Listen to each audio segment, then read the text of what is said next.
What is up, nerds? My name is Matt, and this is going to be my little build-along slash review, I guess, of the, what do we got here? The Captain Rex Y-Wing Microfighter. The set looks super cool. I mean, does it look super cool? It looks kind of cool. It looks like a microscale Y-Fighter. The thing that's interesting about this set, as you probably know, is it includes the UCS minifigure of Captain Rex. This minifigure was allegedly going to be exclusive to the UCS Venator. LEGO decided to not do that and to sell it with this $16 set. Now it's not exclusive to the UCS Venator. Now anyone could go to the LEGO store and buy it for $16, and you've got a super awesome looking minifigure. We're gonna open it up, build it, see how it looks, and that's pretty much gonna be it. 99 pieces, so not a very big set. I do not build very many Microfighters, but this one was a must-buy, obviously, because I do not have the UCS Venator. We get our tiny little instruction book. I love this.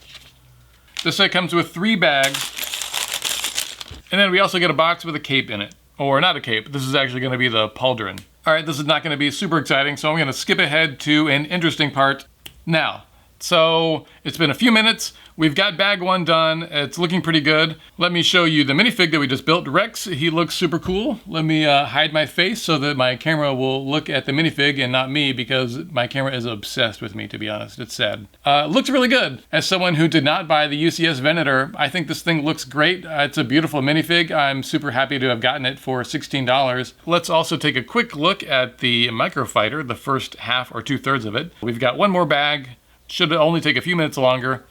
There is what that looks like. I'm not super into Microfighter builds, but if you are into them, then this looks like a good one. So we got bag 2 done. We've got the Microfighter done. Woo, that was a build. So here it is. It's kind of cool looking. I'll shoot some B-roll so you can see how this thing looks. I don't mind the way this looks. You know, I wouldn't run out and get a bunch of these, but it was super worthwhile to get Captain Rex, that's for sure. The colors look nice like you would expect. The engines look pretty good. It shoots. This thing is loaded, so you know, you want to be careful. We're gonna shoot it right now, right at the lens. I'm gonna shoot it right at you.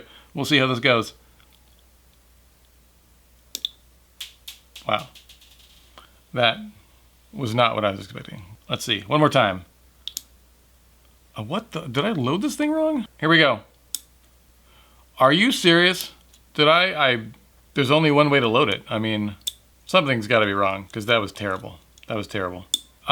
This thing is kind of cool, but again, if you're getting this set, you pretty much only want it for Captain Rex. So I will throw in a little bit of B-roll of Rex looking super awesome and cool like he does. If you don't know, basically LEGO said, hey, we're gonna have a cool looking awesome Captain Rex with the UCS Venator. It's going to be exclusive to this set. In the instructions it said this is exclusive to that set. 6 months or whatever later, they come out with a Microfighter for $16 that includes the same UCS minifig that you can get with the UCS Venator for $600 or whatever. I think that's pretty crappy, to be honest. And it's not that I think it's bad that they include nice minifigures in Microfighter builds or whatever, or inexpensive sets, because I think that's great. I think there's value in saying, hey, we're going to have some minifigures that are exclusive to UCS sets. I think that makes sense. But if they're going to say that, I think they need to stick with it and really do it. I also think it's great that they have some really, really cool minifigures that maybe launch with the UCS set that are later available in the Microfighter builds. But I don't think they should hide that. I don't think they should be using that as a sales tool to drive sales of the UCS set, because that's pretty crappy, and that feels bad. But yeah, here's where I'm gonna throw in some shots of Captain Rex looking really, really good. If you take his helmet off, he looks super good with his little scar and his band-aid or whatever on the top of his head. That looks awesome. The build, it's cool. If you're into Microfighter builds, then it's a nice one. That's gonna be all for me for this set. Thank you so much for watching, guys. I really appreciate your time. Have a good rest of your day. Later, nerds.